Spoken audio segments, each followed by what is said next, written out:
is on burning, right? I choose burning because we had used that case before. So to use the analogy, I think you must see further, otherwise by saliva.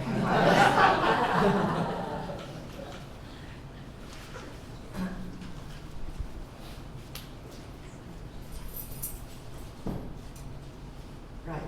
So the topic was sort of came because of this haze that was sort of covering Singapore and the neighboring countries. So we always apply the Four Noble Truths to whatever we suffer. And so we look at the haze. The haze, there is the suffering. So the first Noble Truth, that there's haze and we suffer. And we got all these small particles when they absorb, you affect our lungs and our heart and our own sort of well-being. So that is suffering. The first Noble Truth is suffering. The haze is suffering. There is something burning, and we don't want the haze, right? Then the second Noble Truth is the origin of the haze. What's the origin of the haze? The peatland is because the farmers want to have a livelihood, right? Nobody gives them a livelihood, so they do the traditional way, right? The traditional way from the ancestors or whatever is to clear the land and grow their crops, and from the crops make a living, and then with that living they can feed their family. They are doing this out for their livelihood, right? For their survival.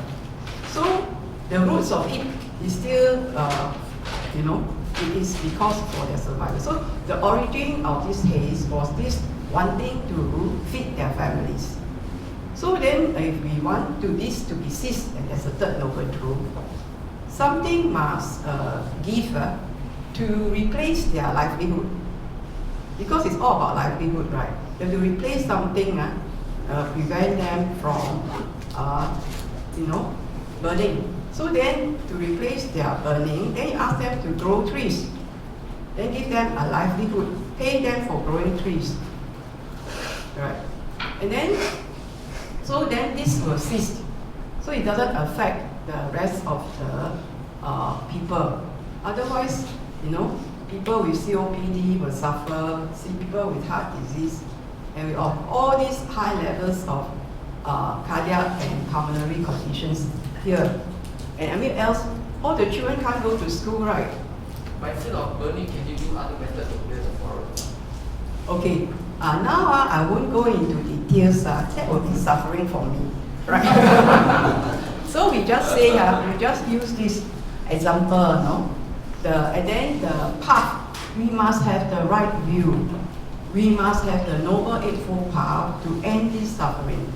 So the right view must encompass a solution that doesn't cause suffering to oneself and to others, and that is the right path. So if you want to find solutions, you have to do it by the Noble Eightfold Path. You have to do it with right understanding that whatever you are finding a way out must not cause harm to yourself and to others. And you must have the right thoughts. And the right thoughts is renounce sense desires.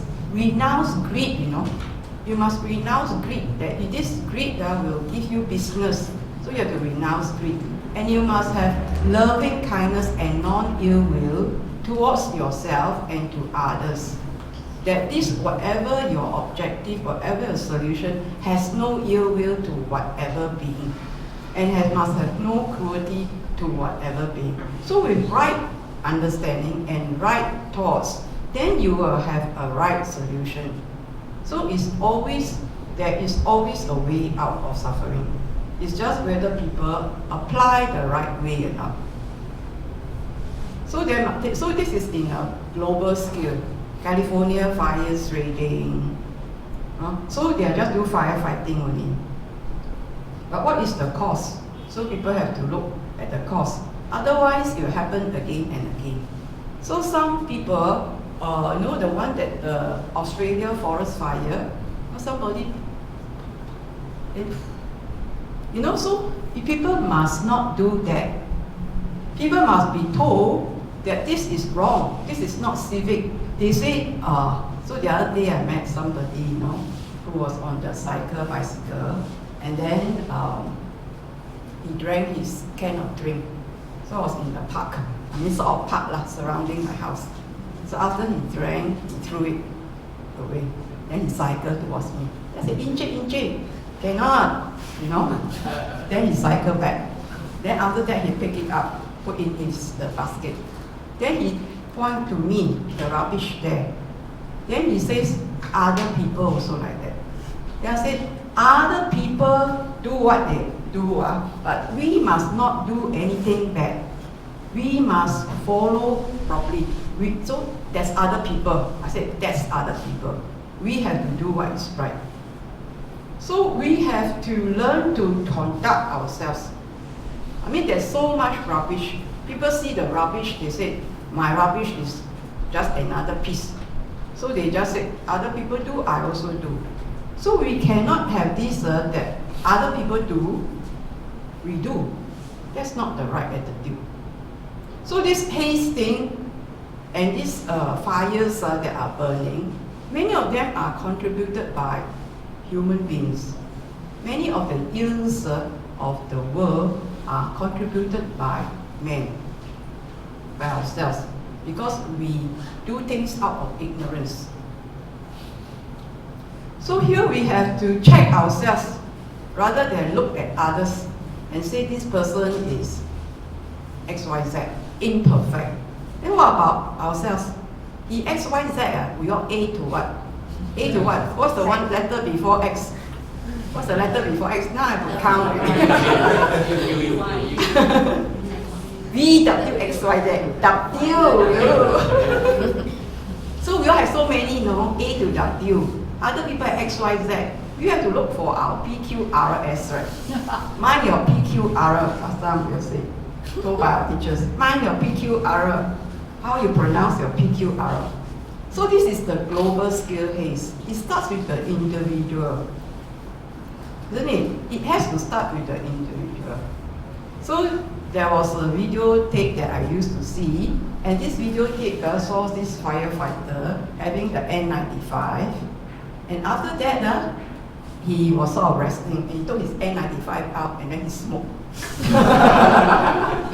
So I was just trying to tell smokers, but they are addicted to it. I said haze and smoking is like haze. We all suffer from the haze, right? But when we smoke, we all just put in, and then there's no, then we just blow out a little bit. But when we keep it in, the haze is inside, and the damage is done. So I say you are hazing yourself, when you do this. But you see, people are so greedy, right? They put something addictive in the cigarette, and then they let people smoke, and then young people smoke nowadays. They get so addicted to it, just like Coca-Cola or whatever. They put some addictive thing, and then you are hooked because it gives you a nice sort of woozy feeling, and then you say, that you nothing happening, but it's like arsenic, Yeah, opiate or whatever. So there's this lady, right, who was so upset with the husband who abused her. She put a little bit of arsenic in his food, in his meals. Then after that, he was very sick. Then the doctors, go and do the screening and found arsenic. Now, who could have been putting the arsenic? And then found out it's the wife, that he has been abusing her, and says, see who is the last one, who is abusing who. But then it's the same thing, right? When we take in all this nonsense, we are actually poisoning ourselves. We are actually giving ourselves arsenic. Then we die, we don't know why we die. So I'm just trying to tell you, this haze, these flames, this what the Buddha says, is very applicable to our everyday living. It is not applicable, the Buddha won't discourse. So you have to read the sutras, because the Buddha is teaching you in the sutras. We are educated, right? We say ourselves to be educated, know how to read, literate, right? But then now we don't read the teachings of the Buddha, and then we say we are Buddha's disciples. How far are we? How far are we from the teachings? So here I encourage you all to read. So this is Saṃyutta. Saṃyutta is the linked discourses. So they have these nikayas that are grouped. They group into linked discourses, and then you have Tikka Nikaya, the long, then you have Majjhima, the middle, then you have the Anguttara, means numbered. So 1 to 11, everything about one, the Buddha say, all in the Nikaya, one book, the book of ones. Everything he talk about one, he put down there. But this Saṃyutta is the linked discourses. The linked discourses is the discourses which are all linked together. That means, for example, Saḻāyatana means the sense bases. Sense bases. So what this person does, what this linked discourses does, is that he does all the research for us. That means everything about Saḻāyatana, everything about the 6 sense bases, he pull it together. If you read all the sutras, after a while you know what the Buddha is trying to tell you. Saḷāyatana, right? So about 6 sense bases. If you don't know, after reading, you will grow to know. It's just like eating something again and again and again. So you grow to know. You are nourished by his teachings. And then the other one is Khandasaṃyutta, means the 5 khandas. He says we are but the 5 khandas. Our mind and body. Our mind and body, he says, they are khandas only. So then he tells you exactly what they are. And he keep on talking about the sutras until you are brainwashed. Until you are brainwashed and you know how to use it. So if you want to, you don't read it for academic knowledge. Academic knowledge is useless if you don't use it. So a doctor, you keep on saying, it's not a salesman, no? A doctor has to use and dispense the medicine because he knows the cure. Now, salesman, I know nothing about it. So, but you must learn how to talk. There must be a gift, right? So, I'm just saying, you have to. So now I'm a salesman. I'm trying to sell you the pitch on the burning and what the Buddha talked about burning. So we start off with the fire sermon. The fire sermon, and it was a group under Saḻāyatana, the sense bases. The fire sermon is the 3rd sermon of the Buddha. The first one was the Dhammacakka, the turning of the wheel of the Dhamma. And that is about the 4 Noble Truths and the Eightfold Path. Then the second one is about the Anatta Lakkhana. It's about the 5 aggregates. The 3 characteristics of the 5 aggregates: that's impermanent, that it is changing, it's suffering, and there's no self because it's changing all the time. Then he talked about the fire sermon. That is the 3rd sermon. And he's talking this sermon. The first 2 were for 5 ascetics. Then the last one is to thank 1,000 fire worshippers. So he chose the appropriate topic, fire sermon to the fire worshippers. And then this happens very shortly after his discourse to about 60 arahants already. And they go their way. And then he went back to Gaya. And when he went back to Gaya, he headed to the Naranjara river, where he was at his enlightenment there, to the Gaya city. So in every sutta, they will tell you the place, because it's all evidence, right? Where did it happen? Where? And then so you will go and they will say, this is at Gaya, this place. And the Buddha went to this Gaya, and then he went to Uruvela. I think my spelling also not good. Uruvela, spelling correct now? U-R-U. Okay, and then this Uruvela, he is the head of 500 members of fire worshippers. 500. Okay, And then he had this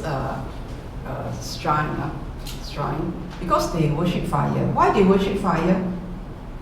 Why do they worship fire? Because you must imagine, long time ago, fire gives you heat. Fire smelt the metals, made into tools. And then fire will drive away animals, except moth. Moth will go to fire. So you see here, this fire is something like magical. So they think that there is a god there. So there is a fire god. So they pray to the gods. Just like they pray to many nature things. They pray to the rain god. You know, Indra is a rain god, etc. So they pray to the fire god. And they have rituals to pray. So Uruvela have a shrine. So this is a fire chamber. And Buddha says he wants to stay in the fire chamber. He says that fire chamber has a serpent, a naga, a powerful naga. Are you sure you're going to stay there? The Buddha says he would. And then, so Uruvela says, okay, you ask for it, I got this space here. You can stay overnight. And Uruvela was sure that Buddha would turn into cinders, burned by the serpent. But the following morning, Buddha was still alive. And the naga was in his arms bowl. Right, huh? So then, of course, Uruvela says, this one very powerful. This one very powerful, right? But he's not holy like me.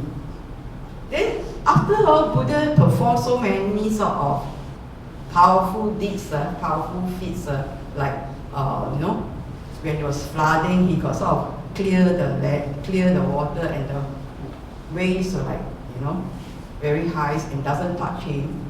And he able to read, this Uruvela thoughts that he was not holy, that Buddha was not holy.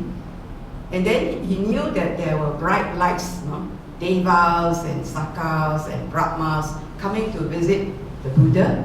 But he thinks that he's still holier than Buddha.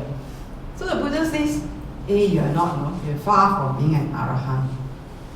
And so Uruvela contemplated and then decided to take ordination under the Buddha.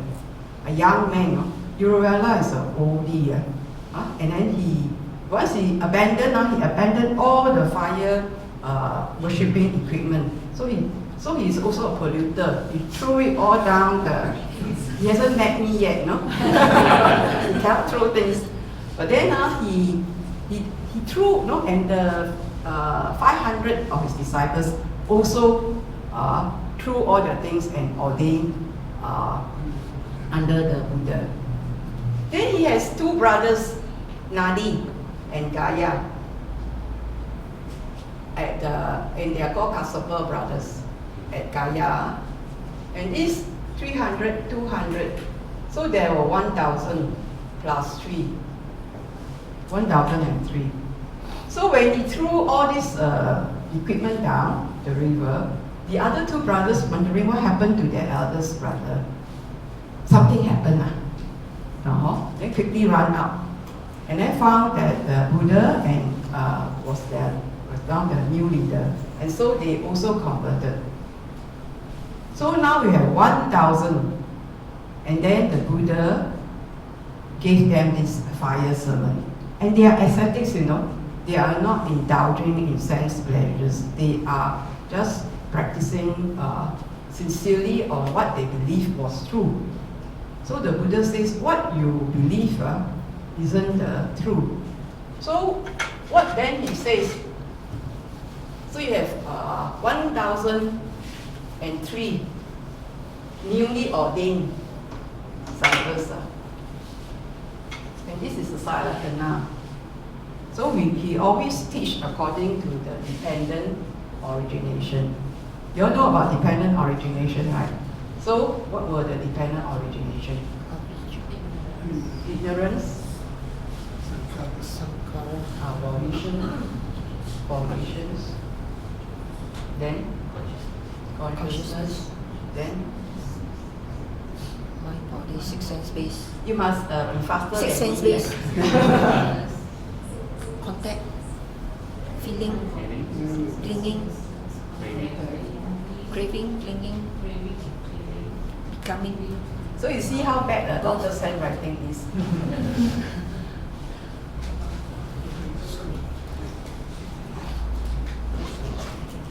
So it is birth, aging, disease, and death. Then you have sorrow, agitation, despair, depression. So he says, what is burning? He says, this is burning. He says the eye, so this six sense space, there's an internal and an external. Oh, external. Internal is what? Your eye is burning. Your ear is burning. Your nose is burning. What else? Tongue is burning. Body. And then the mind. All these are burning. And then we have the other one, external, the sight. And then what? Sound. Sound, smell, Smell. taste, Taste. touch, Forces. 2S and 3T. 3S and 3Ts. So that's external. Then he says, so this is burning. This whole thing is burning. Double. Then he says, consciousness. Consciousness. Now, if we need to have that, when you burn, you must have a stick, right? And then you must have a matchbox, right? Also, if whatever that lighter, also you need the click, right? And then the whatever oil, fuel, or whatever, and then you need this thing. So you need the volume, push, right? You need the push. So your consciousness has to be there. So you have to strike, So we all maybe use the usual thing, right? So they are separate. They are separate. So these are separate. This eye and objects are separate. But you need to link together. You need to link together with your consciousness. So then you will have the eye consciousness to link. Correct? No. So there's this song of my time, Strangers in the Night. Have you heard? Yes. Strangers in the Night, exchanging glances. What's the rest? I don't know already. Now, so this is exchanging glances. So your eyes strike the thing. The eyes met and strike. So then, after that, we used to sing. Later, then it says exchanging trousers. After that, we are very naughty. It says exchanging trousers. But this one this is what's happening now. So this is the Buddha says, all these things, all these sense pleasures, individually we may be able to conquer, but all this, he says, goes to the opposite sex. So the Buddha says, the opposite sex, he says, you will be taken, a man will be taken and a woman will be taken by the glances, by the smiles, by the talking sweet words, by the weeping also. So when she cry and when she laugh, whatever, he will be taken. And then he will still be taken when she's dead. Then I used to think, I remember some Thai monks go for the corpses. But there's this recent news, they are said the Buddha is so comprehensive in all he says. There is a recent case, right, a 51-year-old with a young China lady nurse. And then the contact, they have this contact after a nice meal. Then, he has his ulterior motive, right? He wanted sex, right? But she rejected him. You are mad, is it? Then she talked about other person. And then he, out of his anger, killed her. I think asphyxiated her with a towel. Now when she's dead already, he wanted to have sex with her. So I was saying, wow, you see what the Buddha says is true, Even when he's dead, the person still have this mind object, lust, still there. Okay, so what the Buddha is very comprehensive. From the time the person is alive to the time the person even is dead. And so he showed Sirima, the most beautiful courtesan ever, and lay her there when all of them were like fiercely pining for her because she's so beautiful. And now she's dead. He says, let her lie there and let her be an object of reflection, that as she gets bloated and decay, then the stages of decay will set in, so that the man will know that this is just but a foul thing. But you can see that even then, people can be so enamored by this. Not only this, ashes even. Now we have another thing, or barrier even. So we all have another case, right? Barrier. Have you heard of the barrier? Okay, now you all never read this paper. Not like the oldie who read from page to page. So there's this recent case, right, where the alignment of the barrier grounds were wrong. So the grandson had been praying to the wrong side. And then now after excusing it's the wrong person, and then he's so upset. So it's now turned into ashes already, and we are still so upset. So we will say that not only the dead body, even the ashes, we are very upset. So every time we go to the urn, we may still be burning. It is turned to ashes, but it's all in the jar. But we may still be very upset. This is because this is inflamed. This itself by itself, there is itself only. But because there's a consciousness, it lights them up. It's like the matchstick. You light it up. So you see, you have all this consciousness that link. So the Buddha says, the object is beautiful, it's no fault of the object. The woman is beautiful, it's no fault of the woman. Whatever she wears is no fault of hers. So he says, it is the lust. It is the lust that arises. So it's the lust that arises, and it is the mind. The mind is the overall CEO. So the mind is the ignorance of the Four Noble Truths. And then the craving is still there. The craving, the ill will, the delusion. Craving, even delusion. Four Noble Truths. Because of that, the ignorance push them to do things, to light it up in flames. This is activated now because this eye base, we all have this functional, right? The eye is the eye, whatever our sense base. But this pull it together and light them up. So these are burning, because the object is there. And we think that the object doesn't change. So we pull it together and then, hold it. Because then the feeling, when you contact the feeling, it says contact is burning. So when it comes together, this contact. And then when this contact, when it's pleasant, you hold on to it, lobha. And if it's unpleasant, you have ill will or cruelty. And then craving, clinging, becoming. So he says, feeling is in flames, craving is in flame. So these are in flames.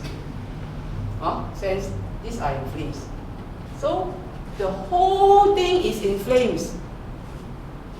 Can you agree or not? This whole thing is burning, burning, burning, burning. Because we think that there is something.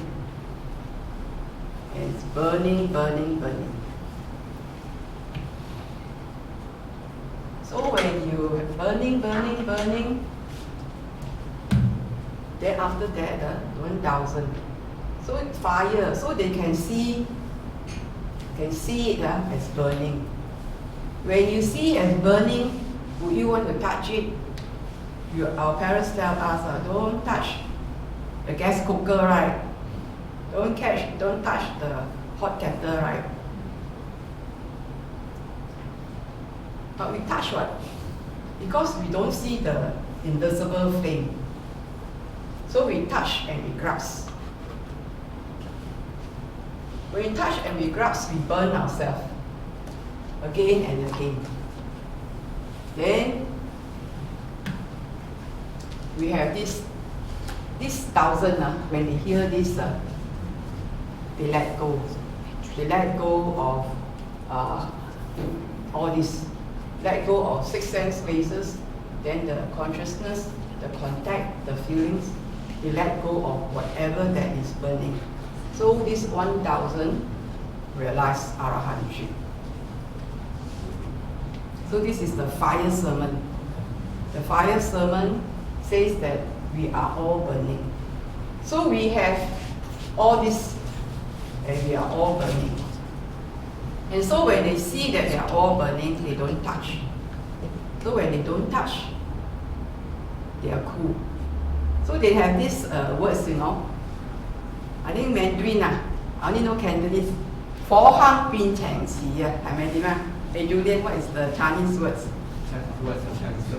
Sorry? So what's the Chinese words? 火坑變情詞. That means it's the burning. Fire pit. Huh? Huh? Then after that No, it the becomes fire. cool. Huh? It becomes cool. Cool. Then it becomes the lake. So all this, once you see it, it becomes cool, it becomes the lake. So it's cool down. So you have these Chinese sutras, it says that, it will get, once you see it, you get cooled down. So this 1,000 fire worshippers then realized. So then you have to decide, how is it applicable to me? What are you suffering? What are you suffering from these individual things? You have to reflect. Everything might not read already and then feel good and just, but how does it affect you? What are you suffering? So usually we don't know our ignorance. Ignorance is we don't know what we don't know. But we know our volition, our intentions. So you have to look very carefully at your intentions. Whatever you want to do before, during, and after, you must reflect. Because, this volition will drive you. It's the driver. So you must be very careful. So the Buddha always tells his son, Rahula, before, during, and after. If let's say that you think that this is wrong, you must abandon. Otherwise you get burned. If you want to be burned, then you learn your lesson. So before you do something, you must contemplate the Noble Eightfold Path. Is it the right thing to do? And then during, is it right? If it's not right, quickly drop. After you do, oh, this is wrong, I shouldn't repeat this. So then you won't get burned. But if you do get burned, then you say it's your greed, hatred, and delusion. I must be better. How do I put out the flames? And then that is striving. So this is the fire sermon. And then the Khandasaṃyutta is about the 5 aggregates. The 5 aggregates, he says in one, that the 5 aggregate, so the 5 aggregates is what? What is the 5 aggregates?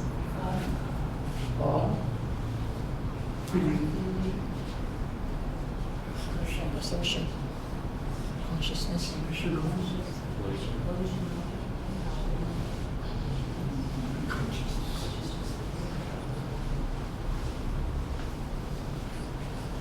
so form, this is also of the body and of the mind. So it is this mind-body. So this is the 5 aggregates. And he says the form is burning, feelings are burning, perception are burning, mental formations are burning, consciousness are burning. We know, right? When we see, we have already said, sometimes we are enlightened or what's that? Enamored by what we see, by what we hear, by what we smell, by what we taste, and then by what we touch or we think again and again. So because we are enamored by this, then we are in flames. We keep on going round there. So he says, these are also in flames. So he says, 6 sense base in flame, 5 aggregates are in flames. And if they are in flames, you don't touch it. Do you touch hot embers? So he says, he calls this hot embers. So this, he says, the 5 aggregates. So this teaching is about the 5 aggregates. Then he says, all these are hot embers. If they are hot embers, you should not have desire for form, feeling, perception, mental formation, consciousness. You should not have lust for this. You should not have desire and lust for this. This is what he emphasized. And then he says, if these are burning and they are hot, don't touch it. And then he says, in this, you'll be engrossed in revulsion. That means he said, this is in flame, I don't want that. So you don't touch them. You don't touch them. If you touch, Mara can see you. When you touch anything, Mara can see. And how do Mara see? So there was this Vakali, and he was very sick. And then he wants to use the knife. Then he was asked by Saḷāyatana. He says, so he says he's not, so Vakali said he has already do not consider the 6 sense base, the 6 sense consciousness as I, me, mine. And that he then used the knife. Then when he used the knife already, Saryaputta reported to the Buddha. And the Buddha says, didn't he tell you that he's no longer interested in this already? He's no longer attached to these 6 sense bases, 6 sense consciousness. And then he says, there is Mara. There's this cloud, dark cloud, going north, south, east, west, to see where Vakali's consciousness lands. If your consciousness doesn't land, there's no more becoming. There's no more birth, no more suffering. So even after death, Mara is on the lookout. So what before death? So the before death, then Mara is considered the defilements, the burning. He wants to keep all the population in the samsaric, in samsara.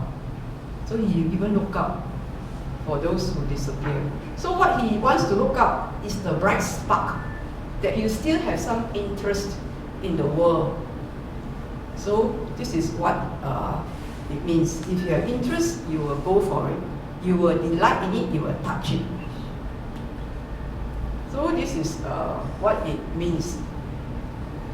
Do you know there's this story by to advise to Ānanda Pittika at his deathbed.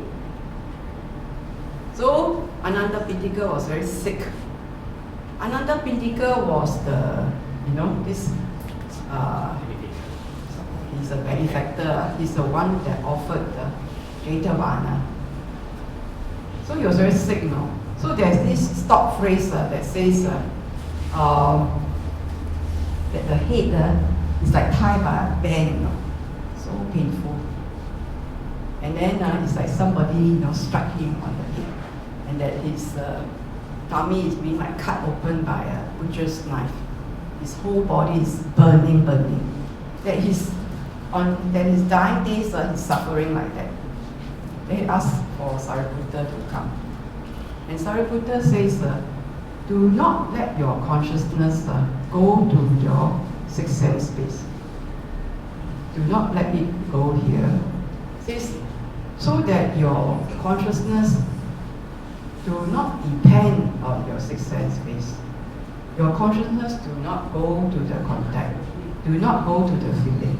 Not only do this, he says, do not let your consciousness go to sixth sense space, contact feeling. He says, don't go to the five aggregates. Don't go to this world and the next world. He says, don't let your consciousness be dependent, that you just see it is as it is, here and now. If you think that there is here and now only, and you do not get pain of becoming, if you looking to the future, then you have pain of becoming. You are looking, you are still searching, you are still looking out. So you don't look for the next world.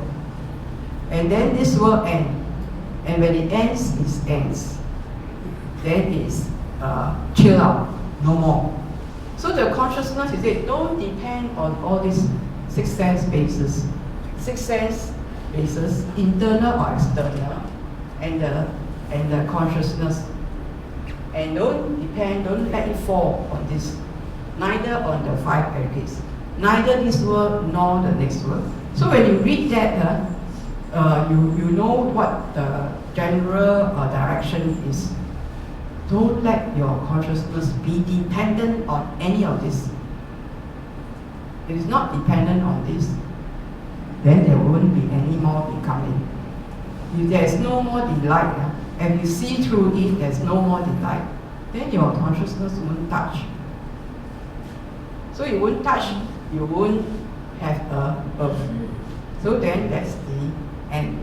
So Anathapindika heard him and he was so happy. He was so happy because he heard the thought. He didn't sort of go into the contents. He was so happy that he received such a thought. That he said, how come I never heard this before? Then he says, Buddha only taught this to his bhikkhus, not to the white cloth.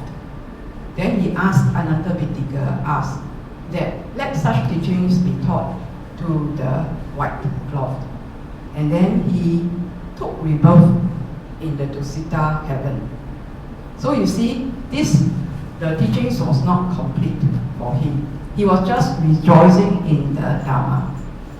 But he didn't get the essence that not to even go to Dusita heaven, no matter how great Dusita is.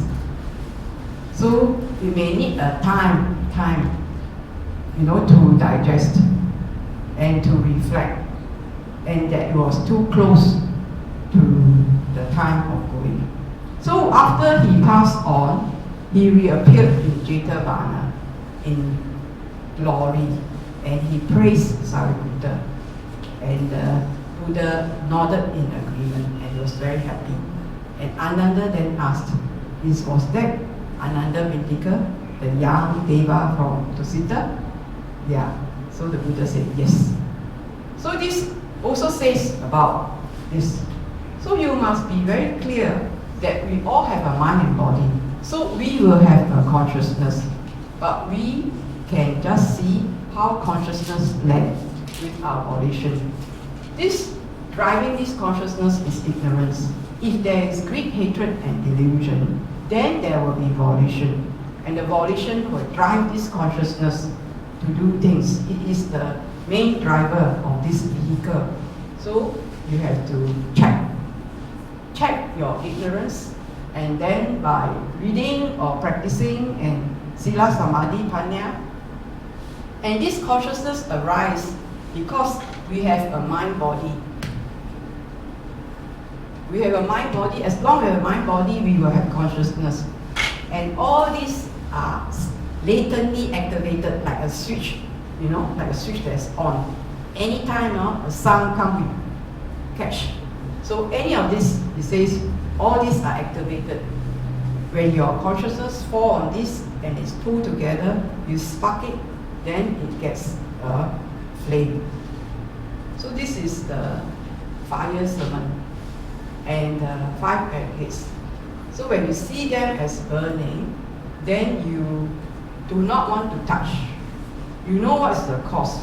You know what is the Four Noble Truths. See, this will burn you badly. So then, even now, if you end up in the highest heaven, you get still burned. You know, it is only when you realize that then there is no returning to the 5 aggregates. Non-returner already very repulsed of the 5 aggregates. So this is, then you have to let go of your volition, because the doors to the deathless is to let go of volition, of craving.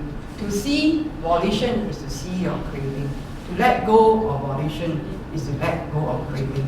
Even a wholesome one. Because the mind base is the mind base. And every object is just a mind object. And mind object, unwholesome, taint the mind. And then it's wholesome, brighten the mind. But dark or bright is still an object.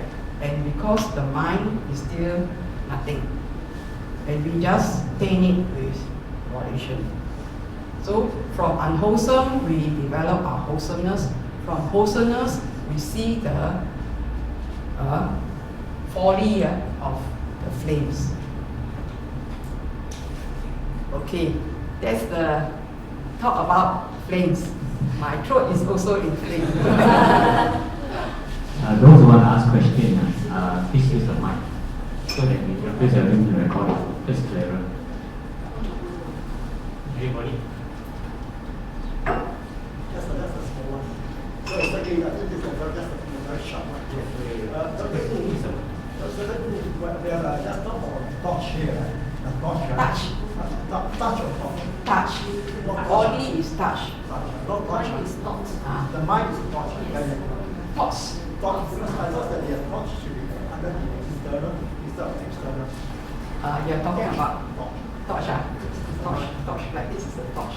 No, No torch. So I know torch in this. My handwriting is that bad. No touch. One more. Just one more thing. I think that in overall, I found that if anybody can put an effort of learning, Yes. because that's what we are very capable. We are studying as a degree.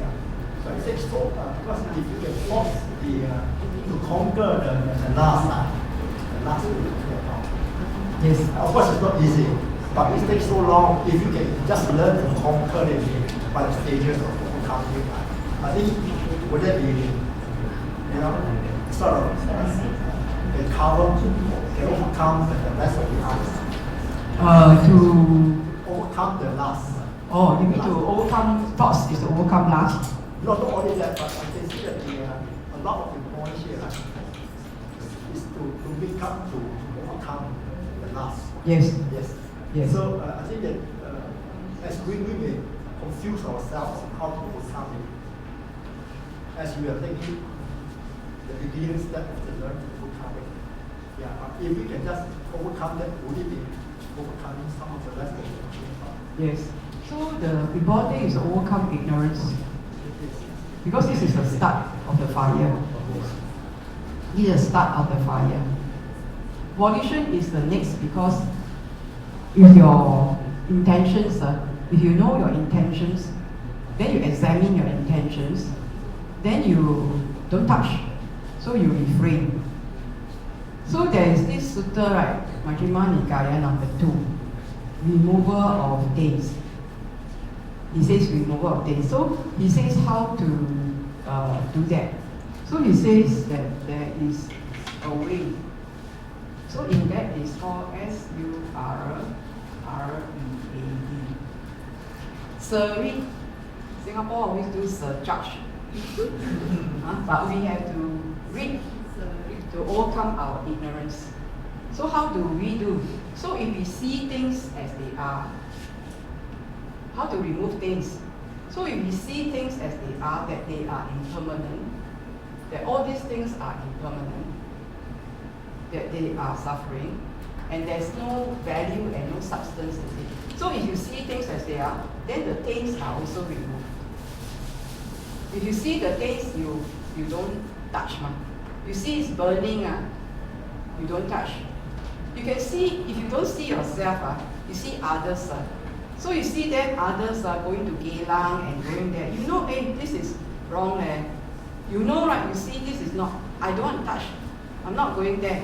Maybe go Geylang, eat durian. No? But you see, so you see, you can see others and you see your own. So you see your own volition. So there are some gross things that, you know, this will be dangerous. So you can see that these are foul.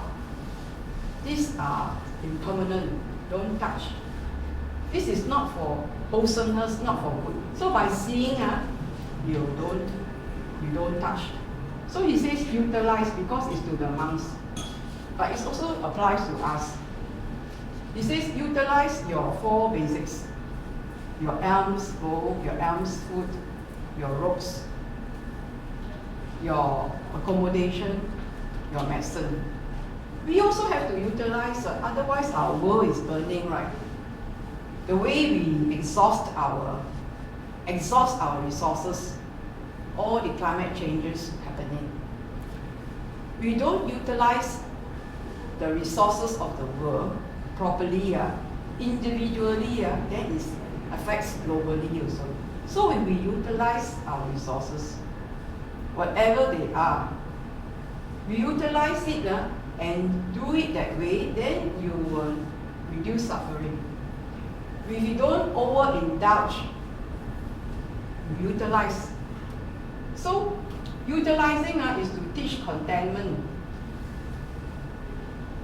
Utilize, you just say, can you recycle, reuse, right? So utilize whatever it is. You don't have to overuse things and then throw them. And then we have to restrain. Restrain. If you're going to use, can you restrain not using? Can you restrain not indulging? Can you restrain not touching? Can you, you have some bad habit, can you restrain from that bad habit? Can you use more effort? So after you have restrained, so these are pains. So this is Majjhima Nikaya number 2. Then you say you have to remove. You have to abandon.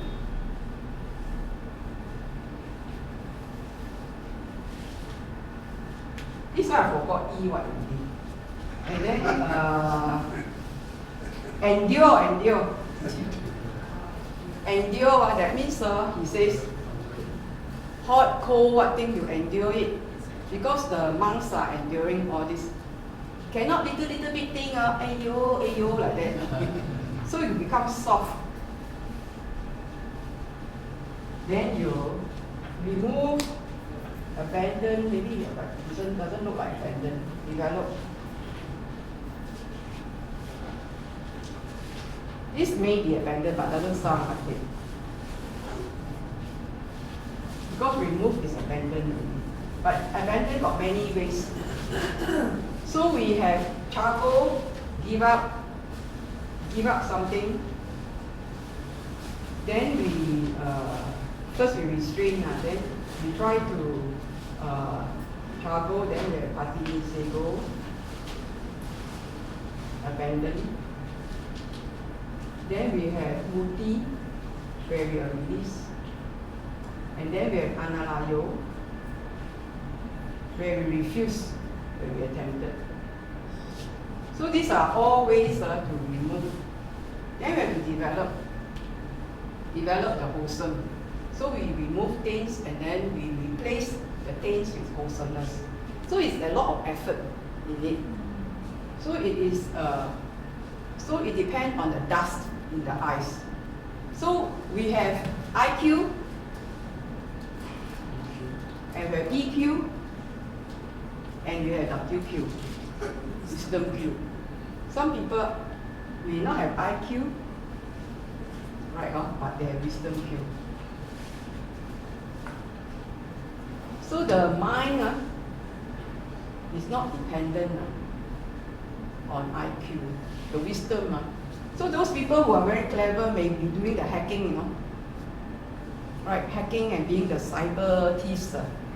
and doing the cycle cry because they can go around. But the WQ will say, no, I won't touch this. Now with IT, it's even worse, right?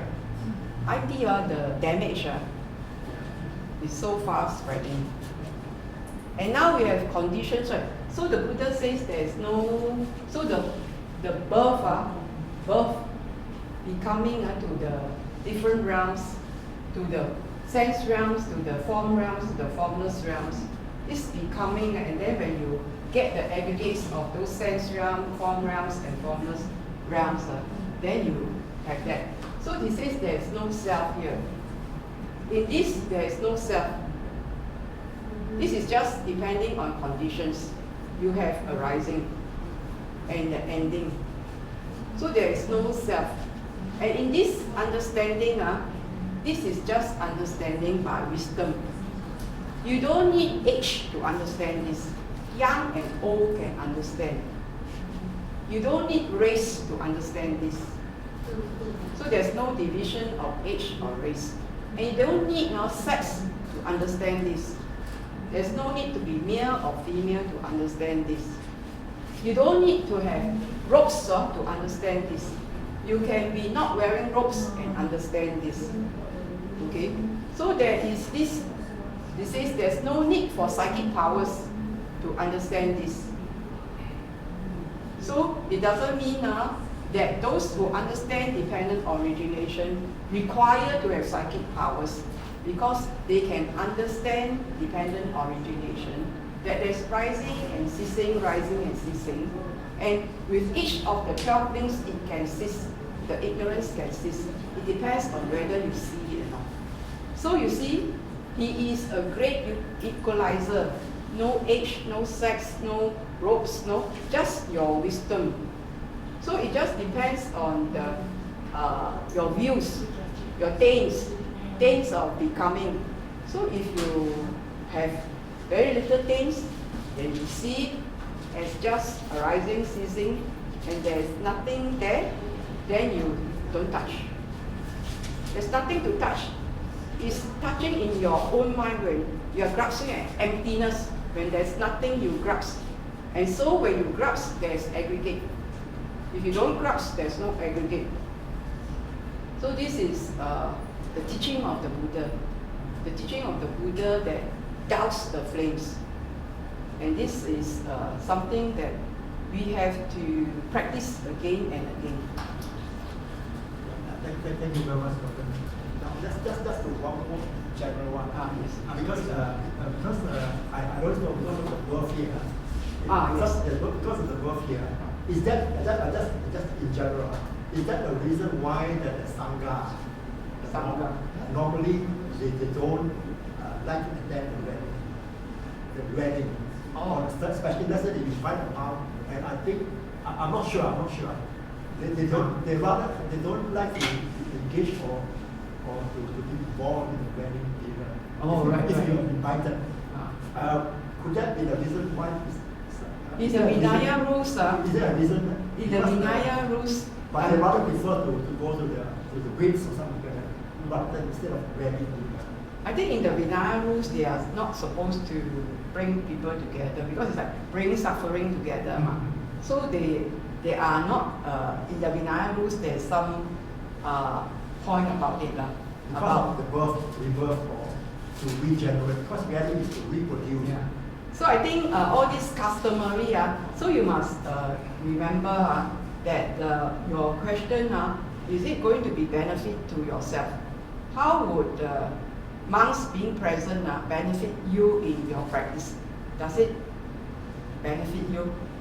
I don't think really that much of that, but I just found that sometimes I heard or I see that they don't like to be involved in that. So that's the condition. I think in the Vinaya rule something is said about it, that the monks do not encourage the marriage because they themselves don't get married. And then here the thing is, but you also see monks that attend. So the thing is that it just depends on the individual, and then that's their problem the thing. So but if you go and read into it and then we discuss it in a public space like this, then people's minds may go away with certain ideas. So I rather that this is something that is, we want to take away something that is useful for our practice, rather than be critical of what people do. Because what people do is their business, and whether it's right or wrong is their business. So currently the BBC says that the Vatican, the Pope, now allows the Amazons monks to be married. But it's only to the Amazon, because people go all the way to the Amazon. So here you see, they say the conditions have changed. That it's so difficult to climb mountains and enter forests to reach the people. Then the Pope has encouraged, have allowed the men there the monks to be ordained and have a married life. You see, now it has changed. So they also change according to condition. This is just a recent happening, if you listen to the BBC. But for the celibate life of the Vatican, it says all other monks elsewhere cannot be married. So now we have to say conditions. So it's also depending on conditions. But then it tells you, if you let something go down the slippery slope, like euthanasia, then you might lead one thing to another. So we don't want to discuss social issues so much. We want to discuss how we individually can overcome these fires, this fire of lust and hatred and delusion, rather than, we observe something that's happening outside. We say that, oh, this is not what I will do. We know what is the path and what is not the path. And when that's not the path, we say we will not go on that non-path. But if people wish to choose, I walk my road. You want to walk your road, you walk your road. We do not say, you walk my road, because this is views only. And people's individual have their own views. So we want to learn the Dhamma for realizing for ourselves what the Buddha taught. Only when you learn like CPR, then you can save another. If we do not learn the proper thing, then how do we save another and how do we save ourselves? I mean, if not, we do not learn enough, then we are not doing ourselves a service to ourselves or to others. Then we may perpetuate wrong views. So I'll rather keep to this. Thank you very much. Is it? What time are we supposed to finish? By 12. Okay. Are there questions? If not, I will ask us. You ask first lah, since you're holding the mic. Okay. 20 years ago, I came across this sutta. All right. It can be a very depressing feeling. Depressing. Yeah, depressing Oh. feeling. Because at time, Buddhism is supposed to be a progressive training. So sometimes when you pick up a sutta, you're not ready, you read it, then you form the wrong idea. So here it talks about contact, right? So when is the time that our eyes, our ears, and all those things are not in contact with outside? It's always there, right? And the Buddha says, once there's contact, it's burning, right? So the only way to get out from contact is you don't have this body. So naturally, the thought came, then you commit suicide, then you don't have all these things already. But that was actually the wrong impression. But at the very beginning, when I first read this, the time was 20 years back, I didn't know a lot of things. And actually, it is the last that actually developed between when you contact, the last that comes in, and that's why it's burning. But that was my original intention. When I read this, my impression, it was a bit depressing. And then coupled with that, there's one thing on foot, right? Where the couple cross the desert. Oh yes. And then you got the sun, right? Then I say, even eating itself is considered a impure thing. And with this, it gave me a very depressing impression of Buddhism. That's what I would say. So I don't know your comments. Okay.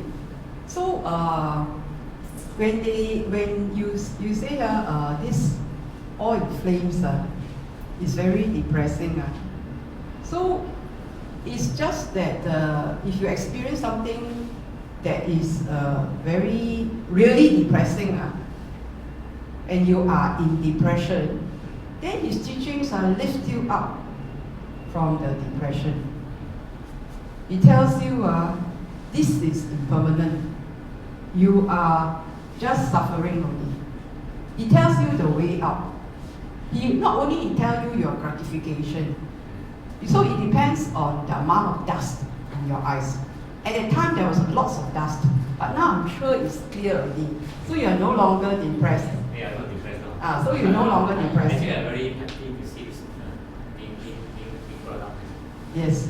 So it just depends on whether there is a lot of haste, at that where you are.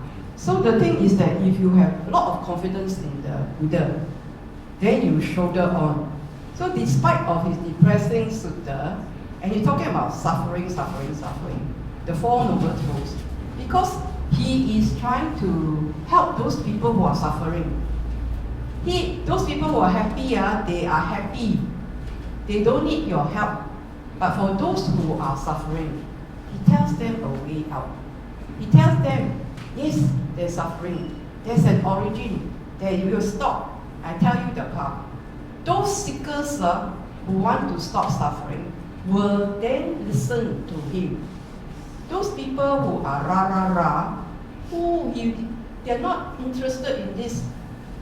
But then if you have some suffering, you will understand.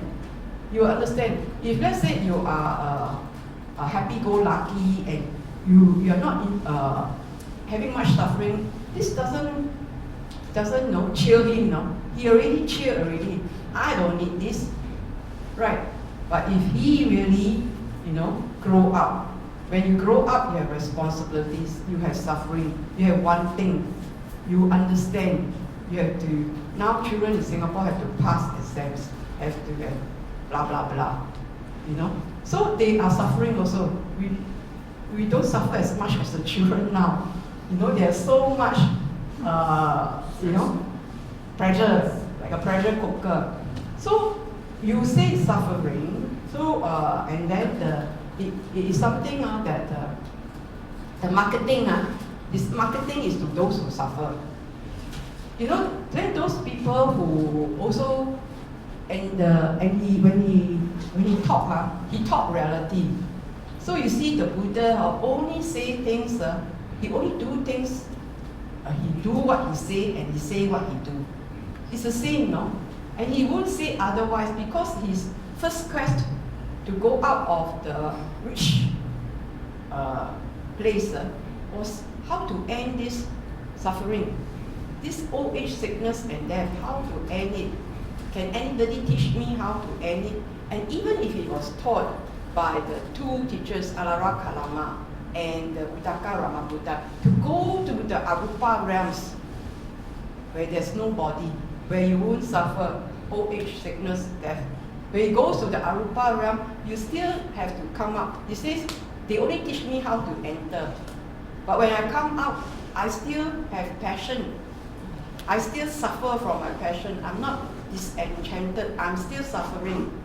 It's just like, you're taking a DIY, a sort of addictive drug, and then you just go there. And you know how to end it without having any, effects. Then you are just consuming it. You're just going in and going out. But you're still suffering. So he says he's completely honest with himself. So the honesty is very important. You must be honest with yourself. What are you craving? What are you enjoying? Does this end suffering? This enjoyment is temporary only. So he says it will end. And then when he comes out, he's totally honest with himself, and he knows that this is not the end. So he left and he abandoned it. He doesn't want to be the teacher when they offer him the position of leading their men. He said, no, thank you, I am leaving. And he went in search, and fortunately he searched right. Otherwise, we are still in dire straits. We'll still be burning. Right. So I think the match is the Yuen. Sometimes deep in the minds, you have listened to Buddha's teachings. That's why there's this affinity for it. And when you come back again, the affinity strike, and then you go into it. So it is. So there are young minds here, young minds in old bodies. They are just bodies, but they may have practiced before. And so these young bodies with old minds, when they listen to teaching, yes. And then from there they develop. But then as they go along in life, they may be swayed, but they remember the teachings. When they meet these teachings, and when they awaken, up to them, if they are not so, engrossed with the very dust of the world. So this may sound depressing, but it is the reality. It is the reality, and I don't think we want it other ways. But we can always talk about the Noble Eightfold Path, and the Noble Eightfold Path talk about non-ill will, and there's loving kindness, and then there is the non-cruelty, the right thoughts, karuna, non-cruelty. And so it is not. So it is always a way of like directing, balancing the thoughts that you have to also renounce the sense pleasures, but you also have to develop. So you have to like put down the black, develop the good. So the loving kindness and the non-cruelty. So the emphasis may not be so much on the loving kindness and the compassion. So this have to be like ripped up, put up. It is reality, the sun's flesh. We eat, things, and then the cost of eating what we eat has a cost. We may not be, those are not like immediate, really visible, but how many, even we are vegetarians, how many insects, they put pesticides and all that to kill the pesticides. So there is no say that it is pure. There is death in the food we eat. So even then, so whatever it is, so the sun's flesh, to say that this is the sun's flesh is quite depressing, but it's also true in those ways. If you want to examine, and then now this climate science and animal, that they say taking more animals is like producing more carbon dioxide. So these are things that it is being examined more thoroughly. But it is in reality the sun's flesh that we indulge in what we eat, we will have diseases. So he says just middle path, just eat so that you can survive. What is your? I'm sort of like quite related to what Brother Julian said. It's about contact. Because as we have this body, this mind and body, and this consciousness, we can't help but contact. Yes. So what is the practice regards to the contact? Because Yes. actually last time I meditated under you, and then you actually showed us that contact is like keep on coming, touching. So actually we need to meditate in order to cut off at a certain part. Cut off all these these are like from ignorance generate all this. Is it like we have to cut off certain things at certain parts? Because we see that it's impermanent. The contact is also impermanent, but it's us who create after the impermanent, the contact that's impermanent. We create feelings, we create the cravings and all that. That's why we continue. But just how do we actually do it? We cannot cut the contact, right? Is it possible to cut the contact? It's not really possible. So the contact, so it depends on where you pay your attention to. So the Buddha says, Yoniso Manasikara. Yoniso Manasikara means you pay attention to the wise, to the essential object. So So it exists, you pay attention to, let's say you come to Dhamma, you hear, so you listen, you get the contact. So that's the faith. So for this, it tells you from suffering. So it's the same causation. It says from suffering, you suffer, when you suffer, then you have faith in the Buddha, Dhamma, Sangha that will lead you out of the suffering. Then you have gladness. You are glad. When you're glad, you develop tranquility, rapture. Then you have tranquility. Then you have joy. Then you have concentration. Then you will see things. When you concentrate, you will be able to see things as they are. That they are of the three characteristics, impermanent. You see them as impermanent. So if you see them as impermanent, changing, non-self, then you see things as they are, then you don't touch anymore. So the thing is that this is impermanent. You can't grasp, there's nothing to grasp. There's nothing to grasp. When you grasp, you suffer. So you see things then when you don't grasp anymore, you are liberated. So when you are liberated, you have the knowledge of liberation. But you must be liberated first, then you have the knowledge. So then you talk about this, when you practice this again and again, so in that other things, when you practice other things, when you practice restraint, all these other things, you know that you come out of the suffering. In seeing also, you have sila, samadhi, panya. So when you see things as they are, you see the contact. So to Bahiya and to Malunkiya, he says, so when they beg him for something, he says, see seeing. When you see seeing, you have no back history and you have no front future. You just see it as it is. You don't see with the back, this person was a prisoner, or what, blah, blah, blah. You see the person as the person then and there. See, seeing, hear, hearing. You don't have a stereotype of this person. You don't already have a lot of baggage history. When I meet this person will do this to me. You don't have that. So you contacting only. So you only see, seeing, hear, hearing, sense, sensing.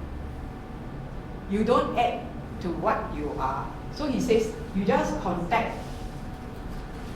You don't add your thoughts. You don't sankhara. You just contacting. When you contacting, it's just these three things come together. Just these three things come together. These things three come together only. They come and go, just like twinkle, twinkle, little stars. There's nothing there. It's empty. So when you see this contacting, without your baggage and without the future, when these twinkle stars stop, it just stop. You don't add to the salt and oil and spice into it. You see it as it is. How do we do it? Every time that trigger, whenever she's going to trigger me, you already have added the spice and the oil and the whatever already. And you're never given the whatever the person a chance to be better because you already have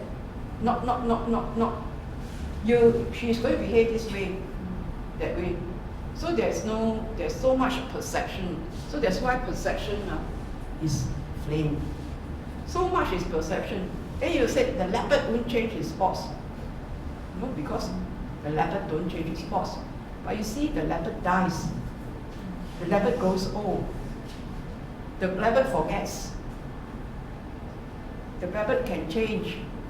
It may not change its spots, but it can change its mind because it just has its body like that. So the thing is that how we give ourselves not to suffer, and we let others to grow too.